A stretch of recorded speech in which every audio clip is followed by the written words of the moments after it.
Eu sou o Amílcar Correia e este é o P24. Eleições. O Luís vai continuar a trabalhar e o Pedro foi-se embora. A resposta foi clara. O programa base da governação é o programa da AD, o primeiro-ministro é o atual e todos devem ser capazes de dialogar e colocar o interesse nacional acima de qualquer outro interesse. A AD reforçou a votação e venceu as eleições de ontem com 32% dos votos, mas não obteve a maioria maior que lhe permitiria governar sem prescindir de terceiros. Os votos da Iniciativa Liberal, que ficou pelos 9%, também não são suficientes para garantir uma maioria estável na próxima legislatura. Aparentemente, o caso Spinum Viva ou os escândalos que envolveram deputados do Chega não tiveram qualquer impacto negativo na hora de decidir. Mas a noite de ontem ficou também marcada pela descida histórica do PS, pela demissão do seu secretário-geral Pedro Nuno Santos, que anunciou que não se irá recandidatar ao cargo, e também pela surpreendente subida do Chega. PS e Chega terão o mesmo número de deputados à Assembleia da República, 58 lugares, um empate que os resultados dos círculos da imigração poderão, entretanto, alterar. O colapso do PS foi comum a toda a esquerda, à exceção do Livre, que aumentou a sua bancada de 4 para 6 deputados, a CDU perdeu um mandato e o BE ficou confinado a Mariana Mortágua. Outra das novidades da noite foi a entrada do Juntos pelo Povo no hemiciclo. É verdade, nem tudo ficou na mesma, embora a governabilidade do país não esteja mais garantida hoje do que estava garantida ontem. Neste episódio, Sónia Sá Paz, diretora adjunta do Público, analisa os resultados destas eleições antecipadas. Bem-vindos ao P24, o seu dia começa aqui. Sónia Sá Paz, obrigado por teres vindo aqui ao P24 para nos falar destas eleições legislativas. A AD venceu-as, mas sem a maioria desejada. Luís Montenegro vai continuar a trabalhar, mas a depender da abstenção ou da aprovação do PS ou do Chega. Nesse cenário, o país fica mais ou menos governável. Desse ponto de vista, pode-se dizer que fica um pouco na mesma? Desse ponto de vista, fica um pouco na mesma, embora não fique realmente um pouco na mesma.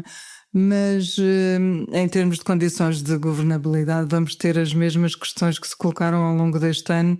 Vai ser difícil a aprovação do orçamento, vai ser difícil a aprovação de qualquer outra medida. Vai ser possível que a oposição se una, se quiser, para aprovar medidas contrárias àquelas que o governo deseja. Nós costumamos chamar isso coligações negativas. E vai estar um governo dependente sempre de outros partidos, neste caso do PS, da Iniciativa Liberal, se quiserem juntar-se em algum momento, mas do Chega, que foram sobretudo o PS e Chega os dois que ficaram em condições de fazer passar alguma coisa com a AD, porque a AD com a Iniciativa Liberal também não consegue a maioria que queria. Enfim, no discurso do primeiro-ministro reeleito percebemos que ele falou novamente em compromisso, falou muitas vezes em compromisso, portanto assumo que seja esse o mote dele para o novo mandato, o compromisso, o diálogo com outras forças políticas, e é isso que o partido precisa para não entrar nestes miniciclos de facto que têm existido nos últimos anos, em que nós temos tido eleições consecutivas e que, pelos vistos, não favorecem nenhum outro partido a não ser o Chega. Sim, tu fizeste já a antevisão da possibilidade de surgirem várias coligações negativas e da existência de miniciclos que, como temos visto, têm favorecido o crescimento da extrema-direita. Nestas eleições propriamente ditas, nem o caso Spinum Viva, nem os escândalos que envolveram alguns dos deputados do Chega tiveram qualquer tipo de efeito. O que não deixa de ser surpreendente. Por um lado, temos a vitória de uma vontade de estabilidade e, por outro lado, temos o Chega como um crescimento de um voto de protesto que penaliza sobretudo o Partido Socialista? Eu já não sei, o Chega já não pode ser só um voto de protesto, não é? Já Chega, já tem 58 deputados, talvez venha a ter 60, dependente da imigração, já é o segundo partido, no fundo, se ficar com mais deputados, mesmo que tenha menos percentagem, já André Ventura já é o líder da oposição, portanto já não é só um partido de protesto, já é muito mais que isso, e o papel que ele vai ter no futuro, não sei exatamente qual é, porque Montenegro continua a dizer que não é não. O que nós temos aqui em relação à SPI não vive, em relação aos casos do Chega, é o que nós tivemos na Madeira. Temos a resposta clara, acho eu, dos portugueses, de que essas coisas não contam para a governação, São acho eu. secundárias na avaliação do desempenho político. Nós já tínhamos tido essa nota numa sondagem que o público Antena 1 e a RTP publicaram esta semana, em que a SPI não Viva estava no fim das preocupações dos portugueses, que queriam mais saber de outras coisas e achavam que, por exemplo, os debates tinham muito mais influência na sua votação ou em convencê-los para se votarem. E eu acho que os partidos falam muitas vezes em quem tem o ónus de provocar eleições, é quem é penalizado, e se essa leitura for correta, então o que os portugueses entenderam é que quem tinha o ónus de ter provocado as eleições foram os partidos que insistiram nas moções de censura, que chumbaram a moção de confiança, e isso leva-nos ao PS, que é quem está a sofrer as consequências. Eu ouvi o discurso de Pedro Nuno, sei perfeitamente que ele não concorda com isto. Ele disse que o PS não foi o culpado destas eleições. O PS não foi o culpado de termos ido a eleições, muito pelo contrário, foi o PSD, mas não me parece que tenha sido essa avaliação que os portugueses fizeram hoje, tendo em conta estes resultados, em que os partidos que foram penalizados foram justamente os partidos que insistiram na realização de eleições. Na queda do governo. Sim, estes resultados acabam por ser uma vitória tática de Luís Montenegro, que aparentemente sempre quis eleições antecipadas, e é uma derrota de Pedro Nuno Santos. Pedro Nuno Santos honrou a sua palavra de não deixar passar uma moção de confiança, mas acabou por ser vítima dessa tática e da ausência de algum pragmatismo.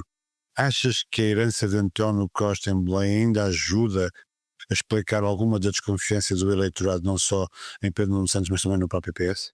Eu não creio mesmo que isto seja uma avaliação do mandato de António Costa e do que ficou por Acho que o fazer. passado do PS não tem nada a ver com a avaliação que é feita de Pedro Nuno Santos. Eu acho que isto tem mesmo a ver com uma questão de liderança e quando eu digo isto, não o digo sozinha, digo porque ouvi ao longo da noite repetidamente vários socialistas com intervenções muito duras em relação à liderança de Pedro Nuno Santos. Nunca se falou nos erros do PS, até porque o PS, a última vez que foi a eleições com António Costa, teve uma maioria absoluta, teve 41,37%. Portanto, nós estamos muito longe disso, estamos com 23%. Não é culpa de António Costa, não acredito que seja isso. Eu ouvi vários socialistas, entre o Sérgio Sousa Pinto, era ele que me queria referir, estava-me a faltar o nome. Ouvi Fernando Medina, Duarte Cordeiro. Duarte Cordeiro é uma pessoa muito próxima de Pedro Nuno Santos e mesmo assim pediu uma reflexão profunda sobre este assunto e disse que o partido estava numa circunstância limite. Sérgio Sousa Pinto disse que é difícil imaginar pior, disse que isto era um desastre e disse a coisa certa, que é: esta é a única notícia da noite. Obviamente que não é a única notícia da noite, a notícia são várias. A AD ganha as eleições, o Chega pode ficar em segundo lugar como líder da oposição se tiver mais deputados, portanto, mas é uma notícia no sentido que foi um descalabro para para o PS e de facto estes resultados obrigam o PS a tomar decisões e elas foram rapidamente tomadas porque Pedro Nuno Santos anunciou que se irá demitir, que abandonava o PS, não é? Que se demitia, que convocou os órgãos partidários para decidir essa questão, mas disse logo que não era só convocar os órgãos partidários, que queria eleições internas, que vai marcar eleições internas, que hão de ser marcadas, e que não será recandidato. Portanto, fez a sua avaliação, ele disse que não seria um estorvo, mas também não seria suporte de um primeiro-ministro que ele considerou que não tinha idoneidade. Se ele insistiu muito, muito nesta tecla, portanto eu percebo que esta pessoa, que Pedro Nuno Santos, para ele não fosse possível qualquer tipo de acordo com Luís Montenegro. Eu acho que a saída dele abre a porta à possibilidade do PS estabelecer mais compromissos com Luís Montenegro, que no final das contas acaba por ser branqueado pelo povo português, que é como se o tivesse perdoado de tudo o que aconteceu na sua empresa familiar. Enfim, nós já tivemos, atenção, casos destes. Nós há pouco estávamos a falar deste tipo de situações que se têm repetido e que quando vão a votos as pessoas acabam por não penalizar os partidos e é verdade, isto passou-se na Madeira. Nós tivemos várias eleições na Madeira por causa da mesma questão. Miguel Albuquerque foi reeleito, nós passamos por isto agora no continente, portanto... Enfim, se calhar este tipo de situações têm de ser resolvidas de outra forma. Outra das novidades da noite é a erosão completa da esquerda, né? O PSD, a OD, neste caso, consegue ter mais mandatos do que toda a esquerda junta.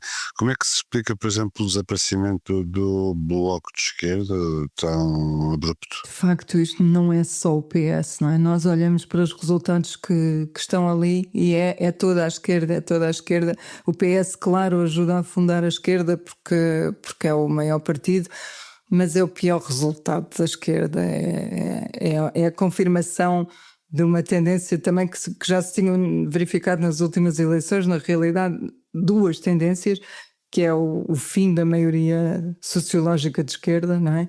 E o que vigorou durante o tempo todo da geringonça de António Costa, e o fim da bipartidarização, que foi uma coisa que Ventura falou no discurso. O porquê da erosão do Bloco de Esquerda? Eu acho que o Bloco de Esquerda, tendo uma boa líder, talvez não tenha sabido também adaptar o discurso. Eu pessoalmente não gostei da campanha que o Bloco de Esquerda fez, por exemplo, nas redes sociais, com os papéis, porque fez passar Francisco Louçã a tentar que ele fosse jovial e que mostrasse que o Bloco é novo e a saltar de paraquedas, a falar como os jovens. Acho que aquilo foi tão extemporâneo, foi tão estranho, que provavelmente o Bloco envelheceu mesmo e não deu por ela, e foi ultrapassado pelo LIVRE, neste caso, que é um partido que acabou por ter um resultadão, não é? Passou de 4 deputados para 6, ainda há pouco tempo tinha um deputado. Enfim, mas vamos ver. A CDU também perdeu um deputado, portanto a erosão foi em geral à esquerda, foi, tirando o LIVRE, foi em geral. Sónia, para acabar, acreditas mesmo numa legislatura de 4 anos ou vamos entrar num novo miniciclo? Se os políticos souberem, é uma grande dúvida, e obviamente que o que eu vou dar aqui é a minha opinião, e não sei, ninguém sabe o que é que vai acontecer, porque isto é uma situação mesmo muito difícil, porque temos um governo sem maioria e temos o Chega, que teve uma enorme vitória. Mas a minha convicção é que se os políticos souberem ler o que os portugueses disseram nestas eleições, vão fazer os possíveis por tentar que o mandato dure, talvez não 4 anos, mas o máximo de tempo possível, porque eu acho que é essa a grande mensagem dos eleitores: nós não queremos eleições. E acho que nesse aspecto Luís Montenegro fez uma boa avaliação no discurso. Ele disse que os portugueses não querem eleições, querem uma legislatura de 4 anos e o povo, no fundo, quer este governo. Foi o que ele disse, não quer outro, quer este. E é uma democracia, e na democracia tem de se respeitar os resultados e não podemos andar, de facto, neste ciclo de eleições, a não ser que aconteçam coisas muito graves, e podem acontecer. A questão é esta, não estamos livres disso. E a política funciona assim, nunca podemos dizer, nunca podemos adivinhar realmente o que é que vai acontecer. Não esperaria em 2019, quando o Chega concorreu pela primeira vez a eleições, que 6 anos depois ia ter 60 deputados no Parlamento. Ninguém diria. Sónia, obrigado pela tua análise e pelos teus comentários. Obrigado. Obrigada. E pentru o idee în toate aceste săptămâni. Ei au dovedit